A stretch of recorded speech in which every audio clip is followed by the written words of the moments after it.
Yo, this is Ben Cubbage from Elevated Trips, and we're here today in the former French Concession, FFC, a beautiful, cozy downtown part of Shanghai that's unexpectedly quaint and small compared to all the big buildings here.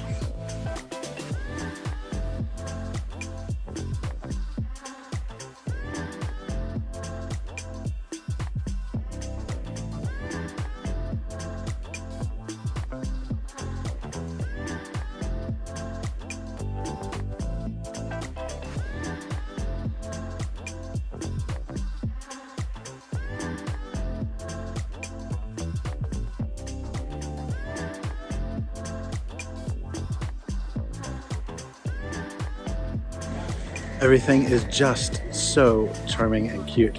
It's hard to imagine that this little cute kind of French part of the city just exists in the middle of the hubbub of Shanghai. The French Concession of Shanghai has just everything you could ever imagine. It has wine, classy wine shops, nice coffee shops, amazing bagels, amazing pastries, thrift stores, hair shops, nail shops, everything that you could want in a cute little district, and it's all kind of compact in a walkable area that you could easily spend a half day or a full day walking.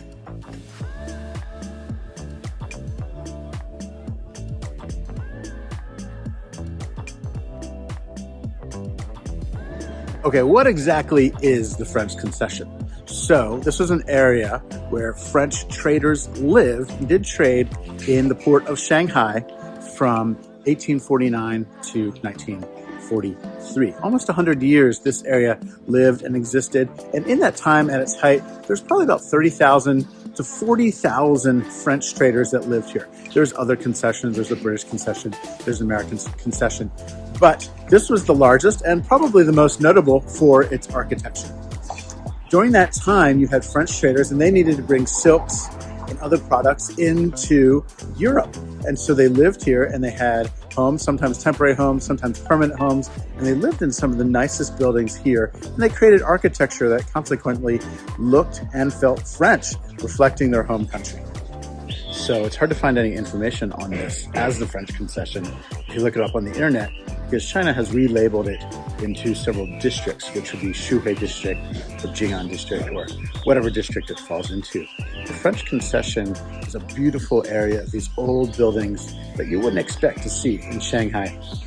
Most people, when they think of Shanghai, they think of the bund, they think of these big 40-story, 80-story, 90-story buildings that are all glass, ultra-modern, and Shanghai has a lot of that downtown.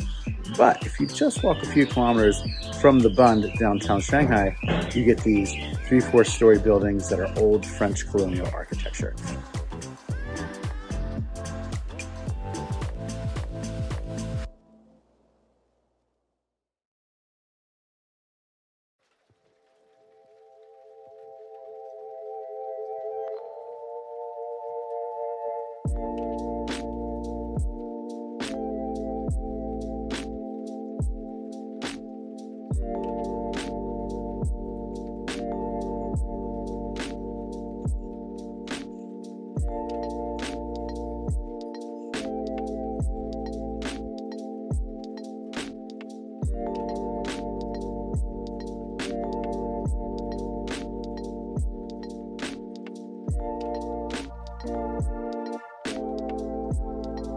Among all the coffee shops I've explored over the last few days, this place is certainly one of my favorites, and I will definitely be coming back here to O'Mill's Artisan Bakery. It's 2 to 3 stories. It's pretty big for a coffee shop. Most of the coffee shops on this street are just very cute, maybe 10 square meters, 20 square meters. This one's fairly big and has amazing breads, amazing pastries, great coffee, and some of the best bread and sandwiches I've had in a long, long time in China. It's hard to find those things anywhere else in China, but Shanghai has got it.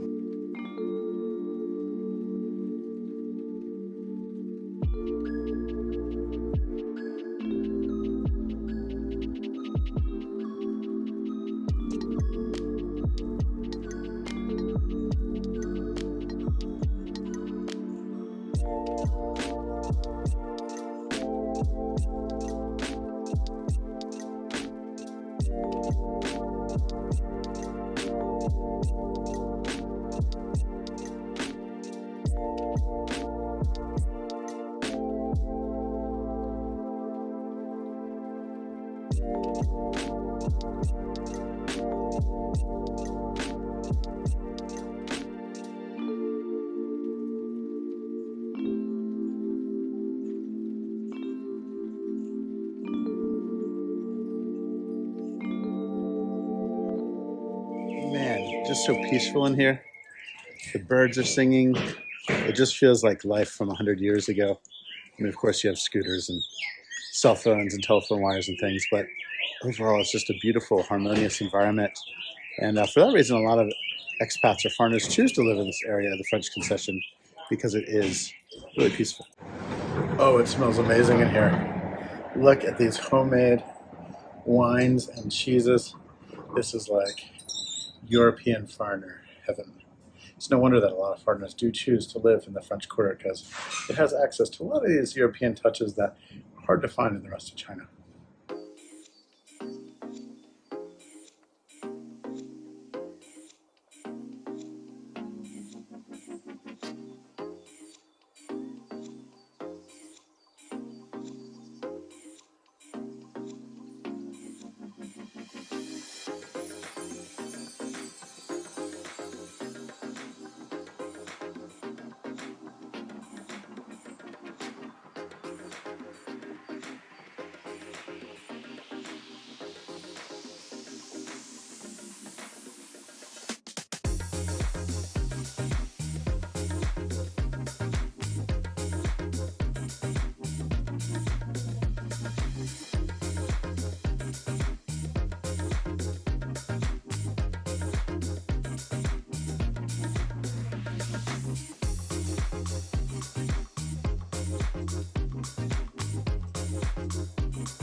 Okay, if you're in the French Concession, this place is definitely worth a stop.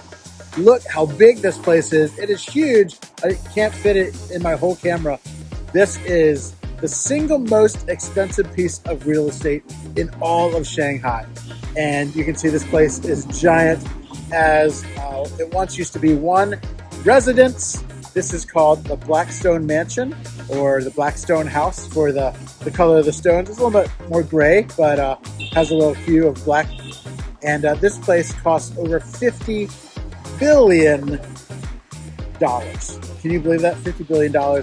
So someone lives here and they made a very wise real estate decision. This is certainly one of the richest families in all of Shanghai. The bottom floors here have been turned into a bookshop, and the upper floors are still used for residence. So imagine living in this mansion. Pretty amazing.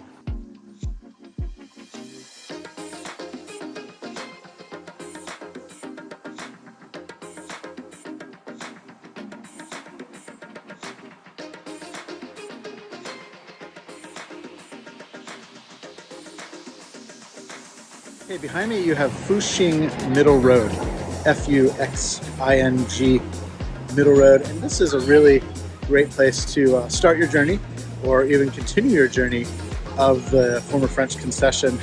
I was a little bit lost and I didn't quite know where to start because it is a big place. So I recommend the Fuxing Road is nice. Also Wulamuchi Road, named after Urumqi, the capital of Xinjiang province. That's also a nice place. A lot of good coffee shops, a lot of good walking on both of these streets.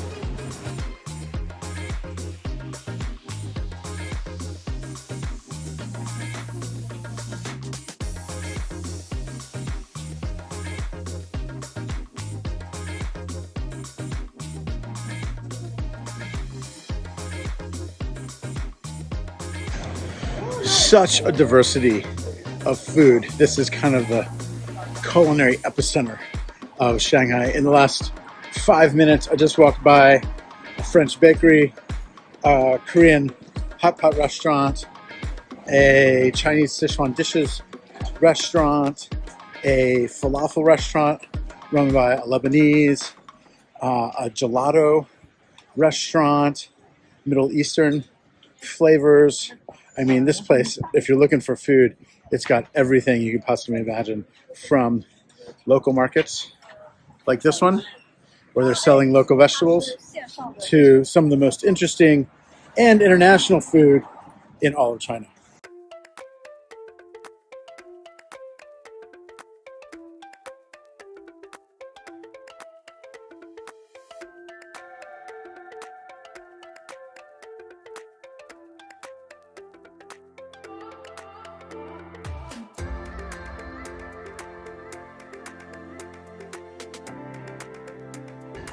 Apartments are often legendarily small, sometimes only 30 square meters, 40 square meters in Shanghai, and also legendarily expensive.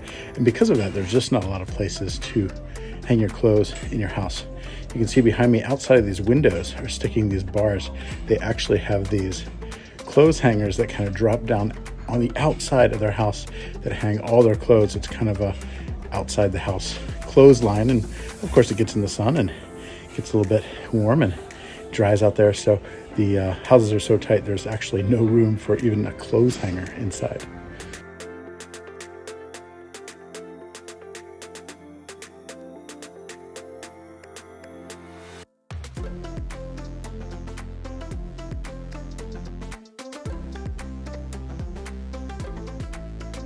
These houses, as part of the old French Concession, all had one communal kitchen, which is in the bottom. And still, a lot of these houses don't necessarily have a lot of kitchen amenities. Even if they have a kitchen, it's maybe just a small electric burner and maybe a microwave, and that's it. So don't expect, if you were to move into these places, don't expect a full oven or a huge kitchen. A lot of these places only had a communal kitchen, and maybe even today, just a small kitchen that's maybe 5 or 10 square meters. Behind me, the gates of one of the many closed shops in Shanghai.